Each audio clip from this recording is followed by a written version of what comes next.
Greetings, and welcome back to the podcast. This episode, we are joined by Mr. Ian Dundas, board member and advisor to the CEO of Chord Energy, a Houston-based energy company listed on the New York Stock Exchange with a market cap of approximately $8 billion. Mr. Dundas previously served as the CEO of Enerplus Corporation until its combination with Chord Energy in May of 2024.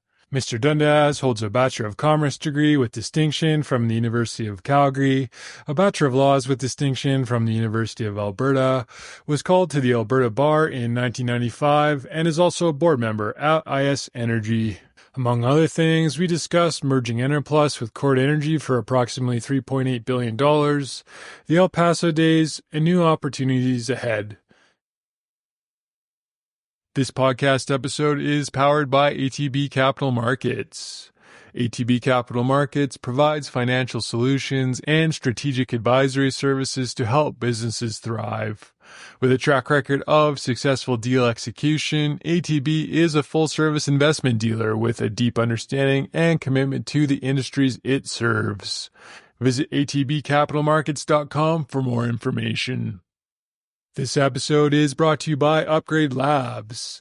Upgrade Labs offers a comprehensive range of cutting-edge performance and recovery services that have been proven to optimize your health in minutes, not hours. Whether it's accelerating muscle mass and bone density or addressing injury and inflammation, start your experience by booking a free cell health analysis at upgradelabs.com/Calgary. This podcast is brought to you by Energy United. Energy United is an organization with a mission to promote practical energy policy across Canada. Energy United is building a community of Canadians that are passionate about Canada's natural gas and oil industry and are willing to take action. Energy United is driving change on issues that matter, all the way from the carbon tax to the emissions cap. Join Energy United to make a difference at energyunited.ca. This podcast episode is brought to you by 8AM Solutions. 8AM Solutions is the modern Canadian-based software for vendor and contractor risk management in the energy sector. 8AM Solutions leverages industry-leading technology at affordable prices to simplify and de-risk your supply chain, ensuring your operations run smoothly and meet legislative due diligence requirements. Visit 8amsolutions.com to learn more.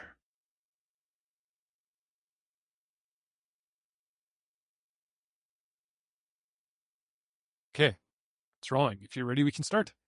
Good morning, Mr. Ian Dundas. Thank you very much for doing this yet again. I really appreciate your time, and I know the audience will too, so thank you. Yeah, you're welcome. Happy to be here. You're a fan favorite, in case you didn't know, so backed by popular demand. There you go. Big supporter of the podcast. Yeah, I've been happy to, I think what you're doing matters. I think I said this first time. I think this is part and parcel of advocacy, and it's not only energy, I understand that, but there's an energy theme through a lot of it. A lot of your guests have a lot of experience there. I just think it's really important. We've got a really important story to tell, and you're part of that ecosystem, so good on you. And happy to help. I thought for the purposes of today's conversation, we could structure it loosely around the Enerplus-Chord deal, maybe get your thoughts on that, and then get into some of the history of the random questions from the Crescent Point days I was thinking about, and then get into some advocacy, if that's okay. Wherever you want to go, it's good. So I guess the question that most people would be curious about is the Enerplus-Chord deal, and why did you decide to sell Enerplus to Chord? How long do we have? So I guess let's just make sure we're fact set for all your listeners. Enerplus, public company, lots of years. Over time, repositioned our operating platform to be focused almost exclusively in the United States, in the Bakken. Public company, valuation reasonable. We're $4 or $5 billion company at the time, and we merged with Chord. You said sale, and I think sale is okay too, but it was sort of a company that was sort of 2 times our size, but not 20 times our size, 2 times our size, doing the same thing. They were focused exclusively on the Bakken, and we made a decision to merge the company. They paid a premium, but it was also in stock, and now we have this new entity, Chord. It's still Chord. It's run by the Chord management team, Enerplus shareholders took about a third of the equity in the pro forma entity, and the former board of Enerplus is around it. So, there's 11 directors, and we represent 4 of those. So there's the new entity. So why? Let's start at a high level. We, the board, felt this was in the best interest of our shareholders at the time. That's sort of generic language, but it's true. Maybe as a sidebar, I want to get into a little more detail. For those who are M&A wonks and sort of like this stuff, there's a 7-page document that's public that spells this all out in gory detail. It's called the S4. Lawyers are paid by the word, so there's lots of words. And if you're interested what I ate for lunch in December of 2024, you can find that in that document. And it goes through the process and the background and a whole bunch of things. But again, we felt this was in the best interest of our shareholders. Okay, so, why now? The company, we had been focused for a long time. Our overarching goal was to create this excellent oil company. And, this is public company stuff. And so, our North Star is maximizing shareholder value. And, we decided if we created this excellent oil company and all that entailed, it would work out for our shareholders at the core and then all of our other stakeholders. And over that time, that involved trading a lot of assets, focusing the business from some historic Canadian things, leaning into the Bakken, buying and selling. I'd say the look back was pretty favorable. I think our timing was pretty good. So recent history, people might remember, we were able to buy some, we've been in the Bakken for a long time, but we're able to sort of double up the opportunity set in the middle of the pandemic. And that was really disruptive for a lot of people. I listened to your podcast or Scott's podcast, and he talked a lot about putting money out in the pandemic. And it's just true. Markets get disrupted. That's one of the opportunities that presents itself in a free market. We were able to put capital out. We were positioned to, and so coming through that, I think our shareholders were doing pretty well. So we had a good valuation. We had a really interesting business that could offer attractive returns to people. And then we're thinking, what's next? What's the next thing for our shareholders? And we really did have 2 choices. One choice was to go it alone, stay independent, or the transaction. So why the transaction? Why now? I mean, the share price was in a pretty good place. So our shareholders were starting to see value. And we saw that transaction as one which would unlock, I'd say, more value in multiple ways. One, there was a reasonable premium involved. You can calculate it in lots of ways. I'd like to say it was the biggest premium paid in years and years and years. You can calculate it from different times, but there was a decent premium for sure. So that brought value forward. But those 2 companies together, we were absolutely convinced were better than either one of us standalone. It was a bigger platform. I think warning bells should go off when people start talking bigger. So bigger is not better necessarily, but here we were able to put 2 things that were very similar together. And so there were real tangible operating synergies, which was maybe the core. There was G&A synergies. We had a bigger platform, which clearly positioned the company to do bigger things, to be a basin consolidator in future. And, we took back a lot of stock in this deal because we believed in that. I think our shareholders would tell you they agreed. The stock traded really well, or both stocks traded really well after the deal. Our shareholders had to vote, and they were 99% in favor. Seems like a weirdly high number to me. Like there's always somebody who's that or something. But yeah, we felt it was the opportunity for us. There was a macro backdrop that made sense. You're seeing consolidation play out in the industry, and there's a lot of drivers behind that. There's capital markets drivers. Bigger pools of capital need bigger companies, more liquid companies. Doesn't mean small companies can't compete. These resource plays that we're focused on right now, they take a lot of capital. As you think about future growth, future R&D, larger companies that are efficiently run have more abilities to explore some of those things. I'm not talking about new business lines, but advancing secondary recovery, all of these things that sort of can come with a bigger platform. I think there's something about risk in this too. Smaller companies, little operational missteps, they can have a a magnified impact in the valuation of the company. It doesn't maybe make sense. And so these bigger platforms, I think, have less risk for investors. So we added all of that up at this moment, and our board felt today was the day for that. And, after many decades as an independent public company, we're now part of a broader platform. Is it true there was 4 companies after Enerplus at the same time? True-ish. And was company B bidding up the price unsuccessfully? Here's what I'll say. And again, you can read all this stuff, and it's true. Like, I signed an affidavit saying this is all true. So it's been anonymized a little bit, right? We talk about company A, B, and C. We had decided, as I said earlier, that today was the day, it was the right moment to explore this opportunity. And we knew people were interested in the company. And this is not, like, if you've got a good company and it's 2024, everyone's talking to everyone. Like, you're not doing your job as officers of the public company board if you are not exploring and understanding. And it's not that there's a for sale sign always hanging up, but I think this is a really important part of public company governance. And so we had decided today was the day.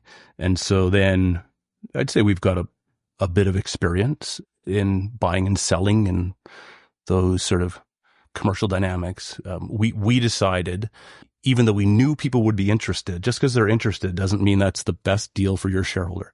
We didn't know what people would pay or how they would structure it or all of those good wonderful things. Were they willing to give us enough equity? We wouldn't have been very excited to sell the company for just cash. We think this entity is going to perform very well over time. I think we're quite constructive on the backdrop and the valuation of the company. So getting equity in the company was a very important thing. So you don't know if it's going to work out. And so if you don't know it's going to work out, you be careful. You get these things out there, pulling them back can have some real implications to the going concern value of your business. Maybe I'll talk about employees in a moment, but we decided we wanted to keep it confidential. We also decided we wanted to create something interesting where the synergies were real. And so that said, there was a limited number of companies where it would be real. You could create a storyline with lots of companies, but real, tangible, delivered. And you're seeing this in Chord right now. These synergies are showing up. They've already increased their estimates of what total synergies it can be from the deal. And so when we looked around, we saw 3 other companies that we thought would be really, really good fits for us. We don't really spell it out there clearly. There are 4 companies that were going to be interested. I think we talked about, A, B, C, and D. I think there's D in there too. This is where I sort of stumbled. But there was 3 that really made sense to us. And so those are the ones that we talked to. I would tell you, we had good relationships with all those companies and, decided that a small auction with the right companies could actually create a better dynamic for our shareholders. Broad auctions, you expose yourself to the possibility of that outlier somewhere. We didn't think that was likely, and we thought the downside of broadly broadcasting it was greater. So yeah, that was the dynamic. Everyone was interested. If you read all 7 pages, you'll see, which you maybe have done. You can see ended up being sort of multiple bid rounds, and values kept going up, and we ended up with Chord, which we were really, really happy about. So Chord was the best balance of equity, cash, assets, synergies, size, and everything else combined into one, more or less. Yes. And they were top bid. All of the things lined up. And I think those other transactions, the final deals, proposals we had, I suppose, all of those would have been attractive for our shareholders, I think. We would not have been entertaining all equity or high equity transactions with companies that we didn't respect and we didn't think would be great for our shareholders. Because what I really like about Chord was we created something pretty unique in the market. This is a 250,000 BOE a day company oil that is exclusively focused in the Bakken, the operating footprint. The black oil percentages are probably the highest in the U.S. Nothing exists like that outside of the Permian. And so, and the Bakken, I've talked about this for years and years and years. Those who know the Bakken really, really like the Bakken. It's a little nichey, like you can't play it lots and lots of different ways. 1.2 million barrel basin, not a 10 million barrel basin. There's all of those things playing out, right? But it's technically very predictable, low risk, and we think it generates just a ton of free cash flow in most price environments, anything over 50, and it sings pretty well. And so creating that thing, something unique in the marketplace, we thought that could be special in the market. And it certainly was the feedback we got from shareholders when the deal got announced. Having an auction with 4 interested parties trying to bid for your company seems like a really good outcome. Did that surprise you? And how does that happen? That seems like the perfect outcome for the shareholders. Yeah, I mean, a perfect outcome would have been 100% premium.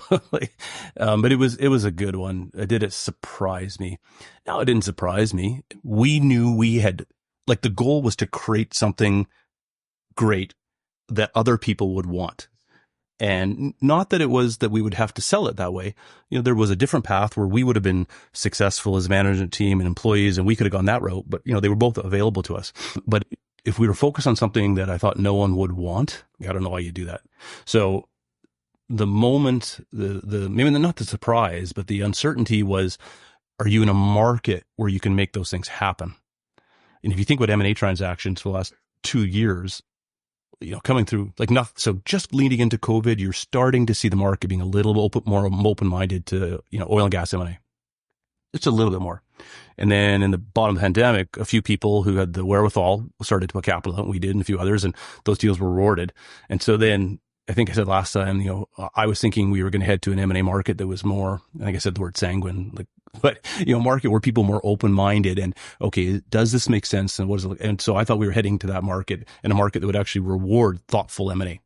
So, that's the market we headed into. These markets are volatile and always up and down. So the windows aren't always available to you. But when we launched it, what did I know? I knew these companies were interested in us. I think we had our pulse on the marketplace. We didn't choose someone that we thought couldn't do it.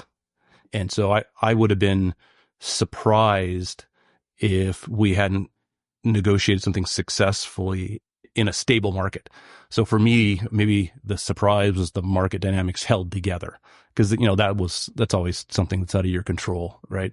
But we bought and sold lots and lots of things, and there was lots of times we had stuff for sale that was like, let's see, this we knew we had something special. So from the outside looking in, we've seen that you made 2 prescient moves, setting up Enerplus in the States to attract big U.S. fish and selling before the capital gains tax took place. Did you think of it that way? Well, the timing on the capital gains tax, no, you can't give me any credit whatsoever for that. It worked out well for people, and the fact that it closed before that became, I don't know, is it actually law now? But anyway, I'm not sure. But, that was, we didn't think the deal would close that quickly. We just didn't. Relative to going to the U.S., is your question the call to go to the U.S.? Yeah, it worked out. But I would say the only thing that we did there that I'm particularly proud of and was consistent with how we tried to run the business over the years, we went to the U.S. because our backyard at the time, we thought was so overheated. We just didn't think we could make money in Canada on a full cycle basis without oil continuing to rise. It was just overheated. And we saw a better opportunity to print returns in the US. From that initial thought in 04, 05, things worked out pretty well down there, for sure. I guess you could sum it up as selling high, buying low, maybe, to keep things simple. Yeah, and it makes it easier to make money. You can make money in higher price environments if oil doesn't rise. It's just harder. You've got an idea someone didn't have technically, you operate it better, you bring synergies. There's just less cushion in it. Buying low it can be hard to do emotionally, but honestly, what's typically a bigger barrier is having the means to do it. Or even if you have the capital available to you, if you're going to use shares in your equity at that time, you probably don't like your equity valuation. So, you did it and you made money, but you didn't make as much for shareholders as you had to dilute. So, those people who are liquid follow the cycles and it works. What was as important to our total shareholder return story, if you look at return on capital delivered over years and years and years, so much of that was also about when we sold. I'm not talking about the merger at the end, but most of the capital that supported our growth goals in the U.S. were coming from selling of Canadian assets. And, we were able to sell them at good times. Not always when the prices of, the commodity was high, but people had access to capital and those sorts of things. Because, you think about the 2014 to 2020 timetables, there was some terrible commodity price moments in there, but it was sort of everyone, or for a lot of the time, people believed in a V shape. And so you could sell assets when the commodity was low, but people expected a rebound. And so they'd pay based on that rebound. And as time has told us, for a lot of people, that didn't work out as well. This recovery took a lot longer. I think we're in a way better place now. I think expectations are better, although, we saw gas prices at zero this summer. So we're still dealing with some of that. All right. That's Enerplus. Can we do a couple Crescent Point questions, or do you want to focus on advocacy? Or we can do Crescent, which, Scott, it's actually called Varen now, but yeah, we can do a few of those. Yeah. Okay. Circuit 2001. You were about 30 when you got on the board of Crescent Point. So how did that happen? You were doing really well at that time. No, I was very fortunate. Like I was at Enerplus / El Paso Merchant Capital / NCAP. Like truthfully, there were 3 entities there, sort of all interrelated, and we had capital, and we were looking to do lots of things. And I had a bit of a relationship with Paul Colborne, the company that predated it. We had been relatively large shareholders of Paul's first company, or first big one, StarTech, which had worked out well. And so Paul was going to start a new company, and we knew each other, and knew we had some capital and we were interested, and he came across. I was barely qualified for the job. Yeah, I was barely qualified for the job. It was sort of my first executive role, and we crossed paths, and he came with an opportunity, and we were looking to do deals. And so it was our first deal at that El Paso Enerplus company. Did you think to yourself, this is an awesome opportunity? Did you realize, or were you just trying to pay the mortgage off? I had no idea. Well, I mean, that's not true. Like, yeah, it's a cool piece of business, right? Here was an $11 million deal or a $10 million deal, and it was our first one, and I liked these guys. And in fact, the way it actually started, I actually haven't asked Paul this, which is sort of weird. But, I don't know if he had a grander plan. He probably did. But the way it actually started was he asked me to be on the board. Like, there was no deal. Like, he asked me to be on the board of this thing he was going to do. As I think about it now, for sure, he must have had an angle, right? And anyway, relatively quickly thereafter he came. Now we've got our first transaction, which we liked. And then, I had to go figure a way to get that approved, with my bosses. And so conflicts of interest, well, I'm on the board, right? And I've got compensation as part of that. I've got this opportunity to buy founder stock and all those sorts of things. I thought this was going to be important for my career because it was the first deal with my new company. And so as I got it all structured with the US guys, I didn't even try to keep my founder stock. 25-cent shares, 25 cents, something like that. And I think, we'll just throw all that into the deal. In my little mind, I'm thinking, yeah, I probably walked away from $100,000, but, I'd make it up in El Paso stock over time, right? El Paso went from 70 down to less than 70, and Crescent was a home run, right? On occasion, I would do the mark to market on those shares, and then I stopped doing that for reasons that will be obvious to everybody.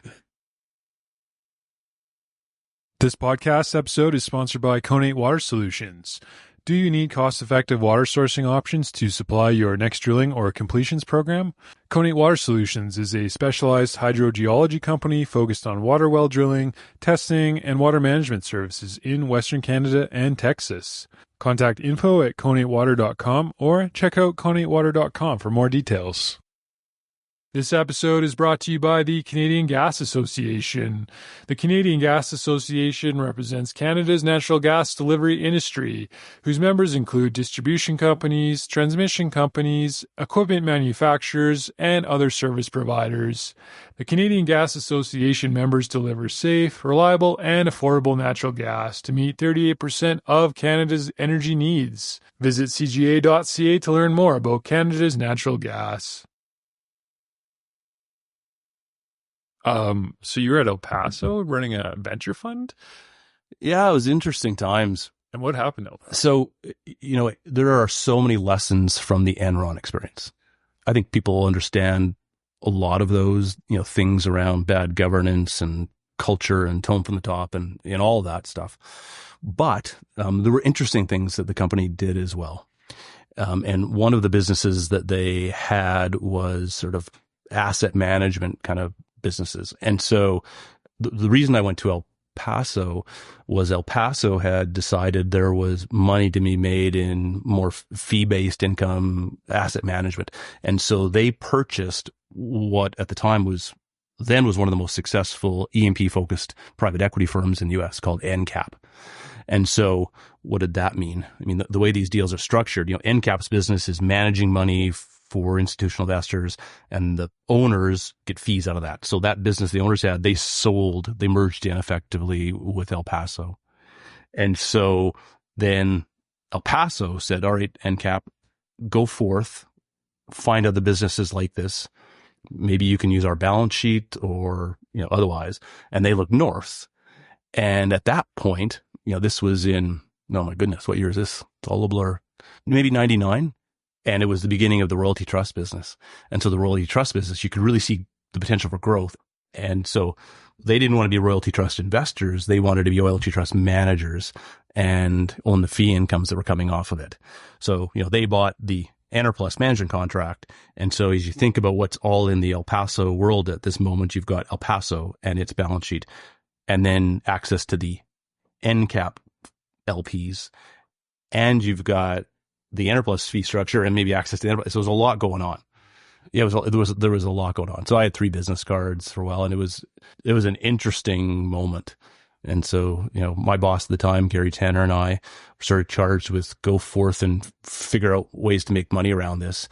Over time, what happened, and 9/11 was part of this actually, but over time what happened was the Enerplus opportunity just started to grow more and more and more and more and more. And that's sort of where our focus eventually became. So you went from disgruntled, unhappy lawyer in your late 20s to running a venture fund out of the States by the age 30 and on the board of Crescent Point.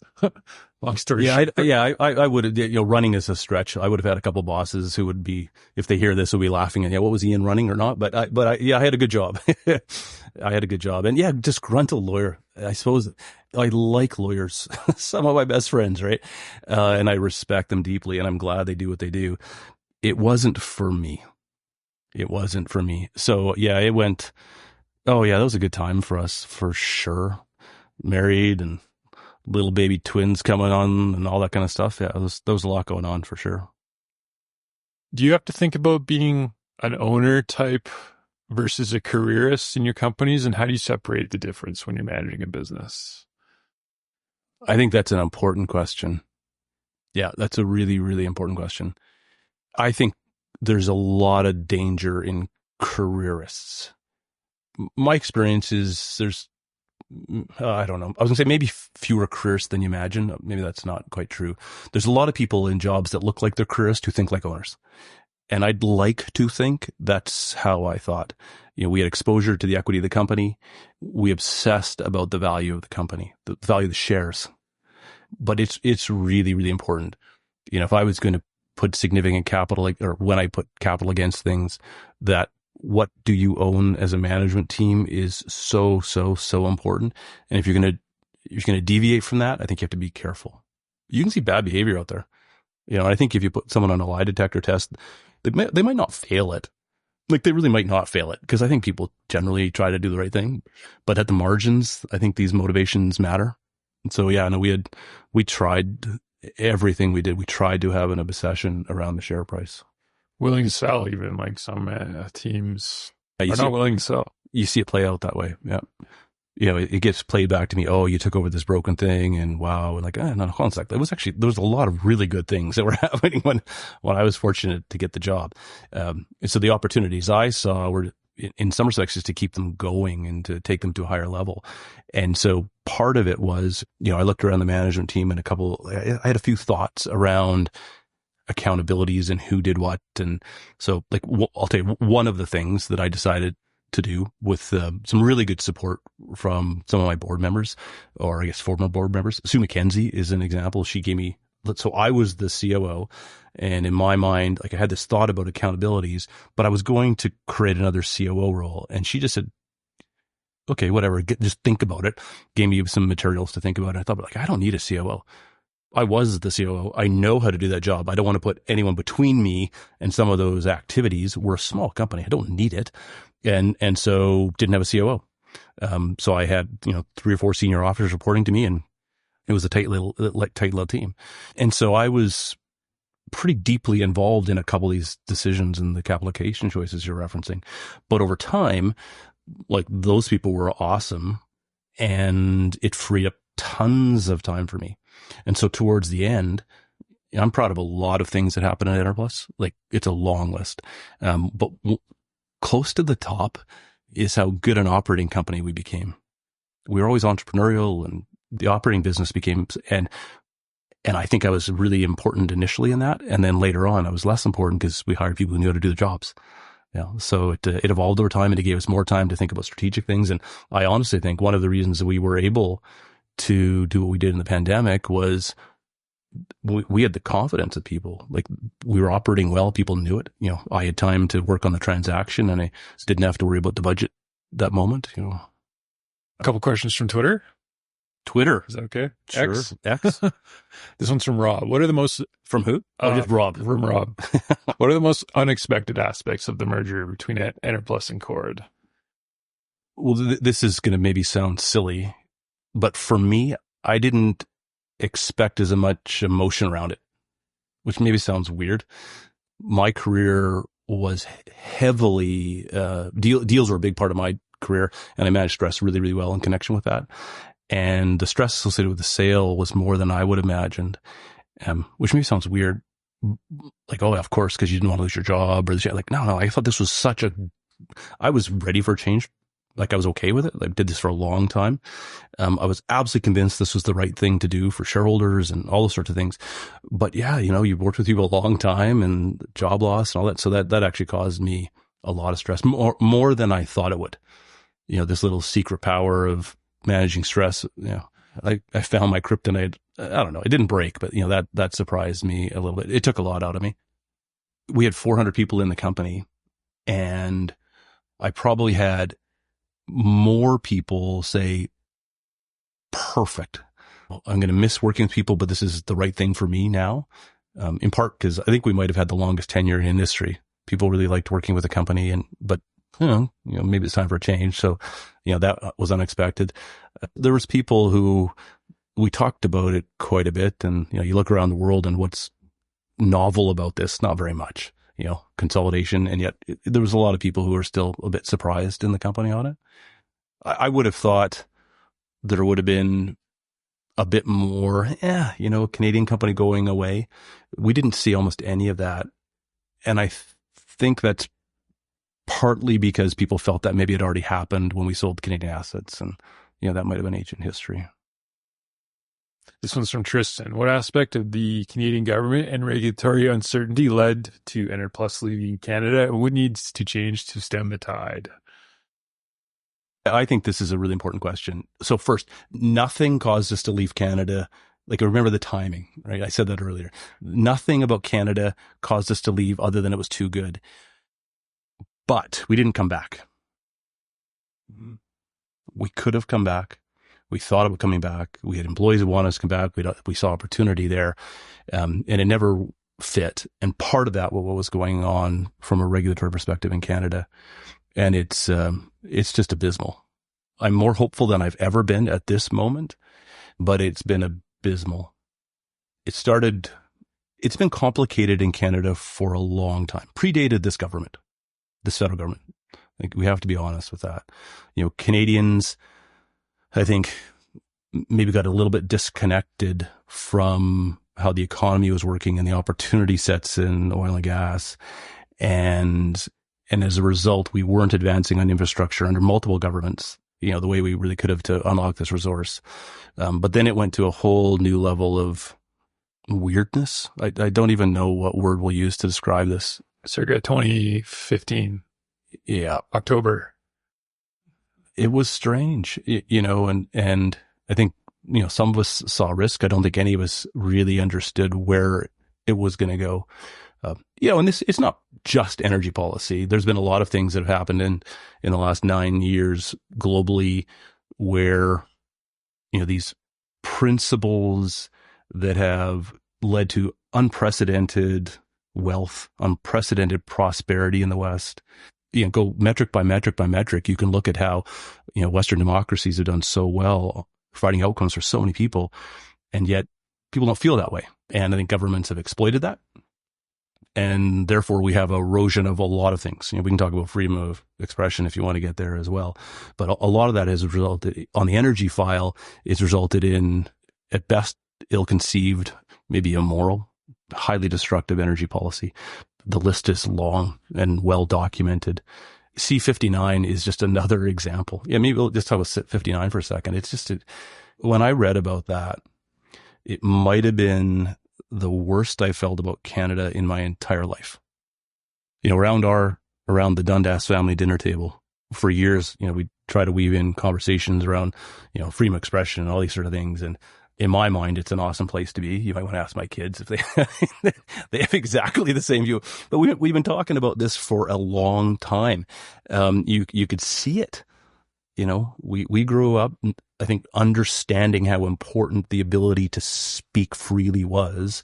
And then you'd see erosion here and erosion there and erosion here and erosion there. And now we have C-59, which is, it can't be constitutional. And I think it's just terrible. Hopefully it'll change.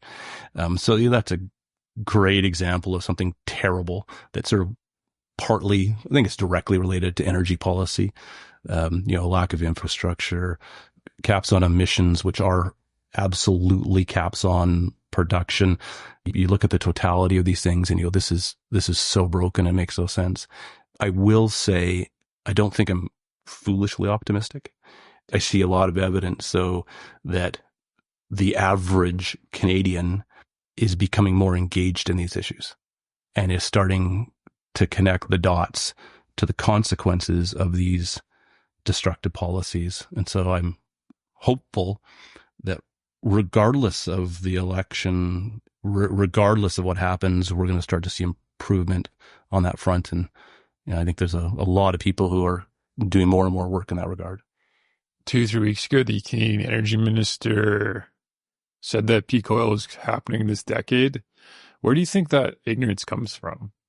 When the data is... I don't know if it's ignorance. I think it could be malfeasance. Yeah. I don't know. Blurry line. I don't know. It's just a line. But why?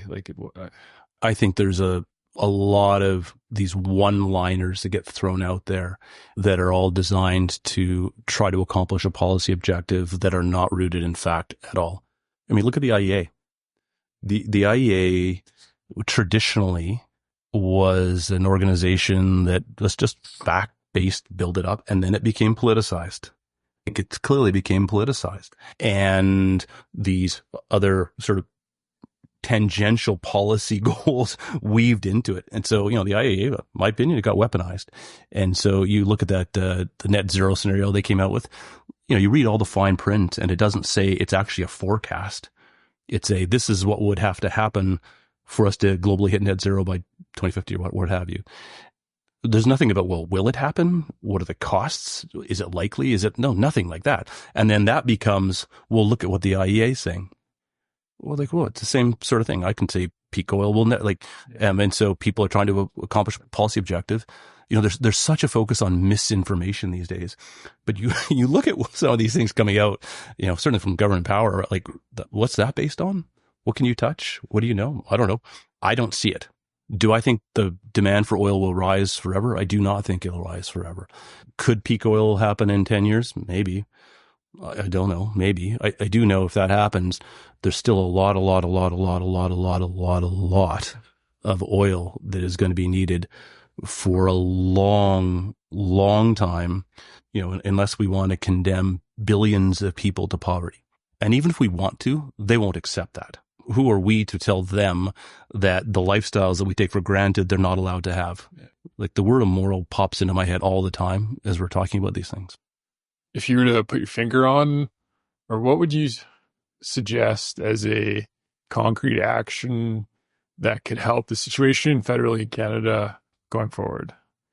Just reverse some of these strange bills and policies, or what do you think would help to be constructive? I could imagine a leader, standing up and being a leader and owning the fact that we need a robust, growing, productive economy. And the Prime Minister said lots of things that people play back. The whole, I want to be known for resourcefulness. Sure, why not? And like if you ever started a business, you understand, you look at your assets, you look at your opportunities. So do I think Canadians are resourceful? For sure. And we have resources. It should have been an and comment, right? So you look around and everything that you can touch and you can measure says that if we're going to get out of this productivity dip, and if we are going to start to grow and erase this flatline GDP, we need the energy sector to contribute. And we have this incredible opportunity. So someone could stand up on a podium and say that. There's our North Star. And it doesn't mean other opportunities aren't important. They will come from that. Say that out loud, and then we can talk about what we need to do. And there's a lot of work we need to do. This doesn't get unwound overnight. I think a lot of the big infrastructure projects needed an Indigenous involvement and cooperation. And there's a lot of people who understand that in a lot of First Nations. So there's an incredible opportunity to partner.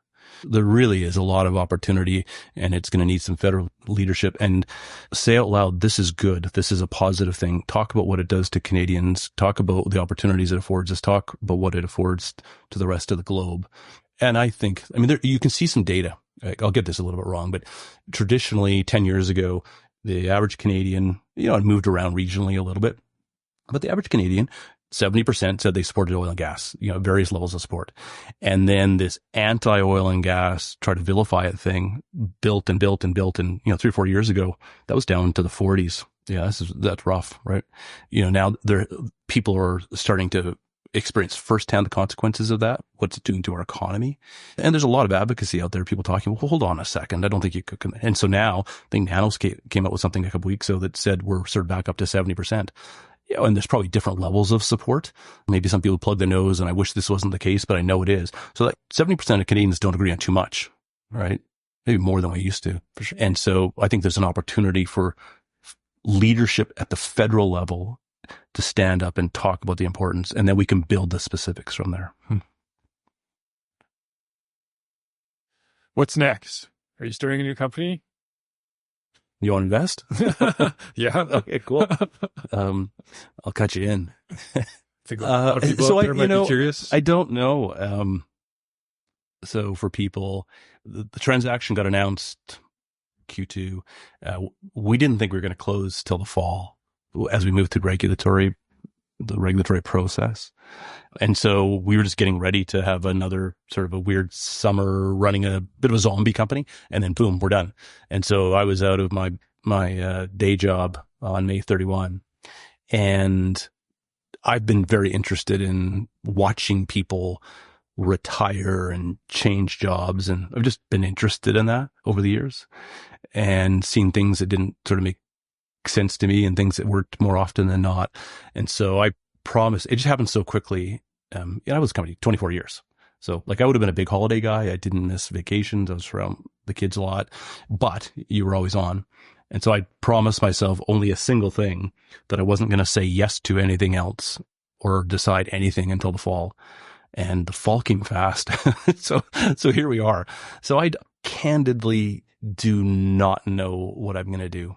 I guess I'm trying to create a framework for making that decision.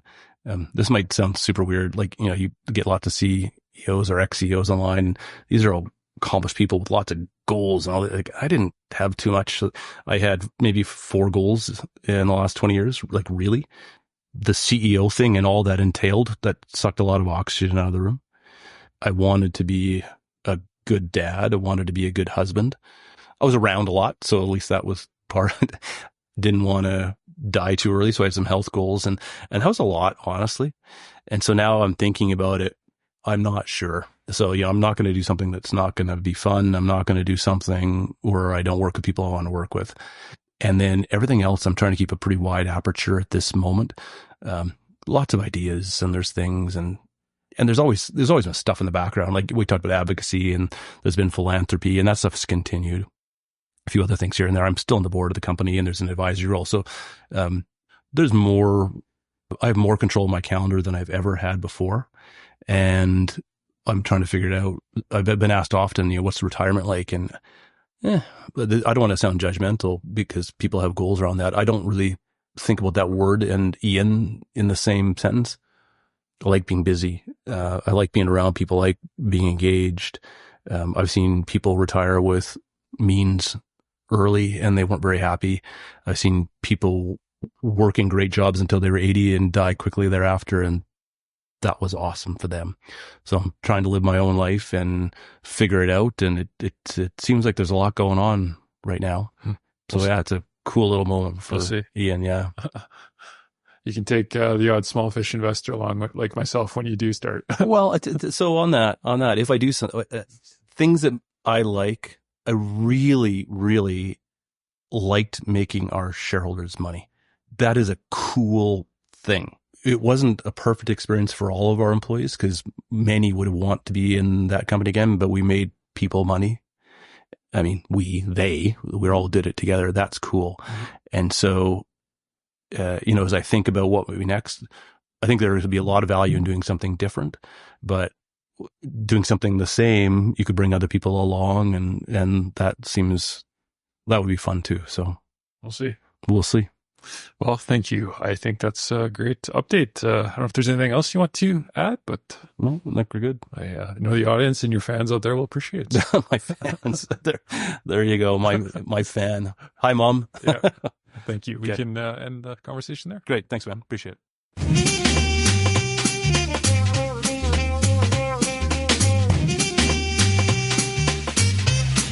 Hello, listeners out there. Thanks for checking out the podcast. Hopefully the episode provided some insights. If you enjoyed the show, check out trose.ca where more episodes are yet to come. You can also subscribe to the podcast where your token of support is much appreciated. Until next time, happy coffee drinking.